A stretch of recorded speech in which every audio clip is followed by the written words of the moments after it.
حدیث اسٹوڈیو کے ناظرین السلام علیکم ورحمۃ اللہ وبرکاتہ۔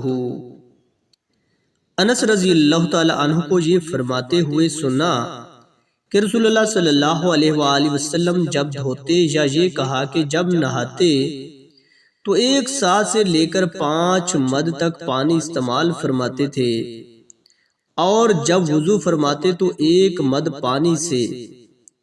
صحیح بخاری حدیث نمبر 201۔ عبداللہ بن عمر رضی اللہ تعالی عنہ و سعد بن ابی وقاص سے وہ رسول اللہ صلی اللہ علیہ وآلہ وسلم سے نقل کرتے ہیں کہ رسول اللہ صلی اللہ علیہ وآلہ وسلم نے موضوع پر مسح کیا۔ عبداللہ بن عمر رضی اللہ تعالی عنہ نے اپنے والد ماجد عمر رضی اللہ تعالی عنہ سے اس کے بارے میں پوچھا تو انہوں نے کہا، سچ ہے اور یاد رکھو جب تم سے سعد رسول اللہ صلی اللہ علیہ وآلہ وسلم کی کوئی حدیث بیان فرمائے تو اس کے متعلق ان کے سوا کسی دوسرے آدمی سے مت پوچھو۔ صحیح بخاری حدیث نمبر 202۔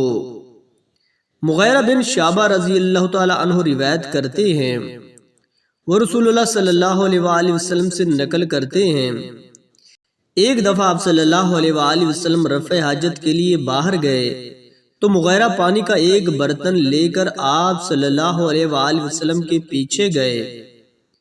جب آپ صلی اللہ علیہ وآلہ وسلم قضائے حاجت سے فارغ ہو گئے تو مغیرہ نے آپ صلی اللہ علیہ وآلہ وسلم کو وضو کراتے ہوئے آپ صلی اللہ علیہ وآلہ وسلم کی اعضائے مبارکہ پر پانی ڈالا۔ آپ صلی اللہ علیہ وآلہ وسلم نے وضو کیا اور موضوع پر مسح فرمایا۔ صحیح بخاری حدیث نمبر 203۔